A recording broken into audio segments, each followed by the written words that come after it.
Welcome to Activity Quest, the podcast packed with stuff to do. In this week's episode, Adam's at St Pauls Cathedral, and we're spotting the ISS. My name's Bex, and every week we go up and down the country on the quest for something epic. This week, Adam's at St Pauls Cathedral. Hi Bex, I'm a little bit out of breath at the moment. I'm currently climbing some stairs in St Pauls Cathedral. But to find out how I got here, how about we go all the way back down to the bottom? And in fact, our journey starts in the crypt. My name is Terry Richards, and I'm here with the Education Department teaching children about the Great Fire of London. And Terry, you were telling me that this model in front of us is Cathedral number 4. Absolutely. Down in the crypt of St Paul's, we have a model that's called the Great Model. It's the cathedral that was here. It was built in 1087, took 250 years to build, was the largest cathedral in Europe, but it took only one day to burn down. And that was in the Great Fire of London of 1666. In 1666, London was a very different city from the one we know today. It was much smaller, with only about 500,000 people, but it was still a very busy and important place. On September 2nd of that year, a fire started in a bakery on Pudding Lane. At the time, people used open flames to cook and heat their homes, so fires weren't uncommon. But this one quickly got out of control. Within hours, it had spread to nearby buildings and was roaring through the city. Oh gosh, look at that. We have the Great Fire of London. You can see old St Paul's there going up in flames. The fire destroyed 13,200 houses, 87 churches and 44 stables. 5/6 of the city of London burnt to the ground in 5 days. After the fire went out, of course, they had to rebuild the whole of London. Over here is a plan that Wren put forward in just a few days after the Great Fire of London that wasn't actually proceeded with, but following that, he was given the job of rebuilding, first of all, St Paul's Cathedral, and then 51 other churches within the square mile, of which 26 are still standing today. Hello, I'm Emily Weaver. I'm Learning Officer. That means I get to work with schools and families who come to visit St Paul's Cathedral. We've just learned a little bit about the Great Fire of London, and in front of us right now are 2 statues that were actually damaged during that fire. So these are 2 seated statues, a husband and a wife. The wife, you can see, has a little bit of damage, but the husband has lost most of his head. You can see just his chin and the remains of his nose. On one of his hands, a couple of the fingers are missing, and then on the other hand, the whole hand has been blown off by the explosion that was caused by the heat of the fire. So you might wonder why they look black and why they might be damaged. And actually then you'll realise that you are an eyewitness to something that actually happened here in this part of London 350 years ago. You can see that these statues are from Tudor times and had been rescued from the burnt out wreckage of the old cathedral. And then they were put back into this cathedral to help us to think about history and remind us about the importance of stories from the past. Okay, now I confess to have never been to St Paul's Cathedral before. I am walking... Wow. I've just walked around the corner through 2 very grand doors and into an even grander room. Oh my word, you just look up and there are very intricate stonework everywhere. Everything's sort of gold-plated. There are chandeliers hanging from the ceiling, and the building is absolutely massive. Wow. I'm speechless, which is rubbish for radio, isn't it? Let me speak for you then. Above your head you can see a dome, but there's not one dome up there. There's not 2 domes up there. There are 3 domes above your head. The inner saucer dome is made of brick. On top of that is what we call the cone, and that is also made of brick. But the one that you see from the outside, built around the inner and saucer dome, is made of oak covered in lead. And all in all, this entire structure, right the way down to the basement, weighs 65,000 tons. When we teach children, we usually used elephants as an example. So if you can imagine 65,000 elephants up there, that's a lot of elephants.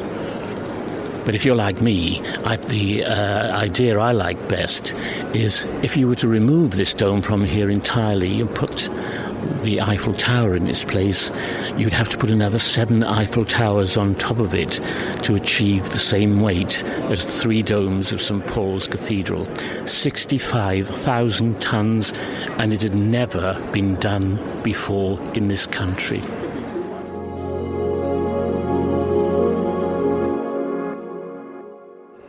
Terry. Yes. You were going to give me a wow moment.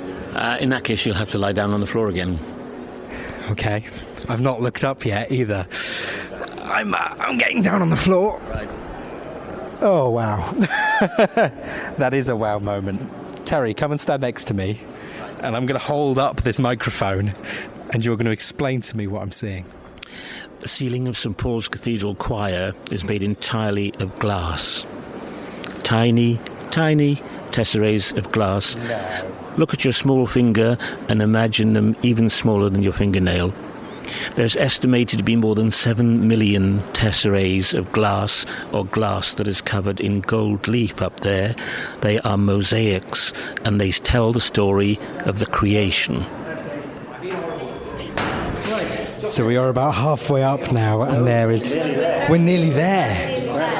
Okay, we're very nearly near the top, and there is a very small window, and you can look down and see the cathedral floor, which was the floor earlier on that I was lying under. Move out, please. Move out onto the gallery. Thanks very much.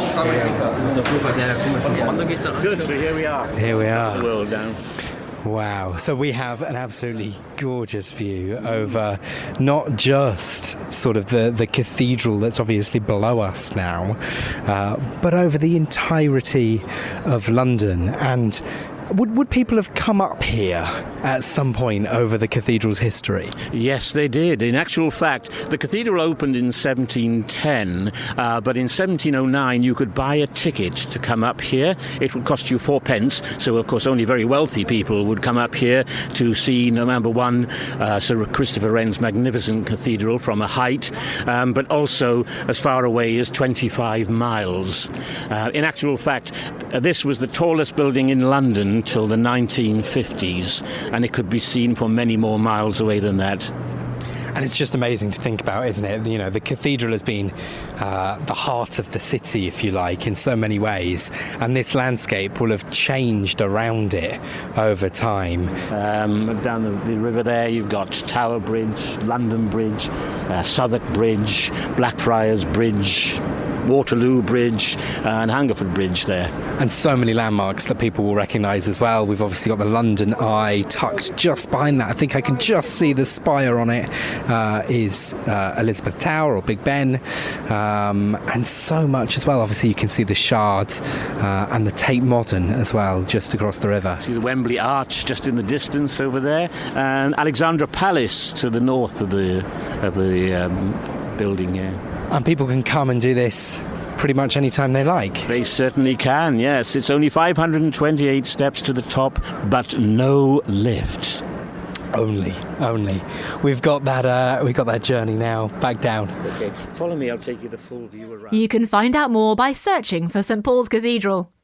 Now, it's the time of the podcast where we go into our backyards or balconies or parks and find out what is happening in the natural world. We might suggest you spot a moth or a butterfly or a bird. Today, though, we're looking for something out of this world with someone from the Royal Observatory in Greenwich.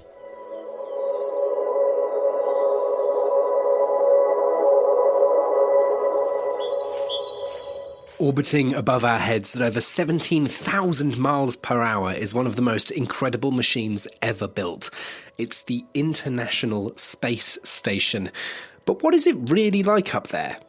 We're going to find out with Catherine Muller, an astronomer at the Royal Observatory Greenwich. Ooh, it's a very cool job, and we get to do lots of cool things. We get to do planetarium shows, talk to people about the night sky and the things they can find in it. We get to do workshops, look through telescopes, all sorts of fun things. Since the year 2000, astronauts have been living aboard the International Space Station every single day. The International Space Station is a space station, so it's something that human beings have created and built and sent into space. And there have been astronauts living on board it since the year 2000. So every single day since the year 2000, there's been at least one person living in space, and they're still up there today. Life aboard the ISS is surprisingly busy. From science experiments to pizza parties, astronauts live, work, and explore in this home above home. They have a very full sort of time. They do lots of different things. They sleep, they eat, they exercise for a few hours a day, they work and conduct science experiments. Sometimes they go on spacewalk. They do all sorts of cool things up there. Technically speaking, the ISS is a satellite. It's something that travels around a larger object. But for the astronomers who spend a year on board, it's home. Yeah, absolutely. So a satellite just means something that's travelling around something else, and the International Space Station is travelling around the Earth.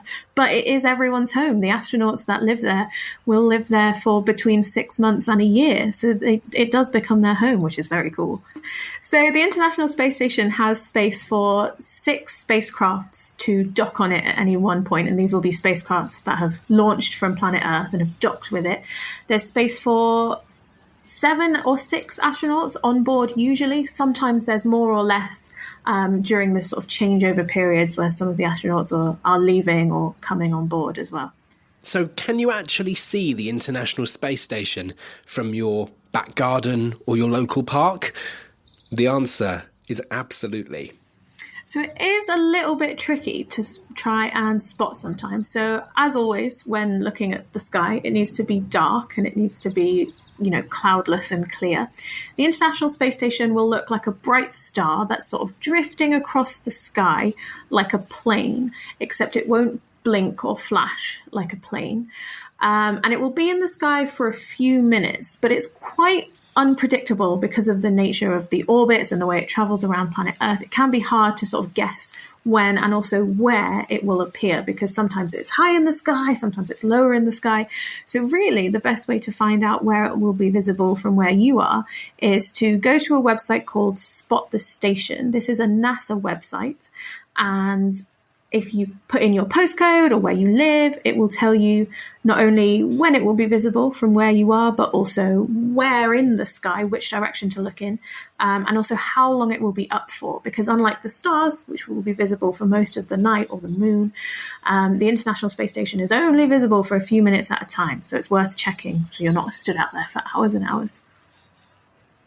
Whether you see it as a moving light in the sky or marvel at it through a telescope, the International Space Station is a symbol of what humans can achieve when we reach for the stars.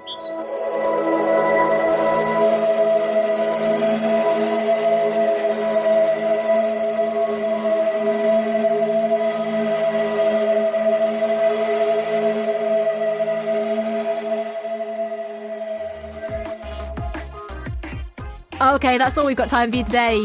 I'm Bex, and this has been a podcast from the UK's children's radio station, Fun Kids. Listen to me on your DAB digital radio, online on the free Fun Kids mobile app, and on your smart speaker. Just say, play Fun Kids every weekday from 4 p.m. See you soon.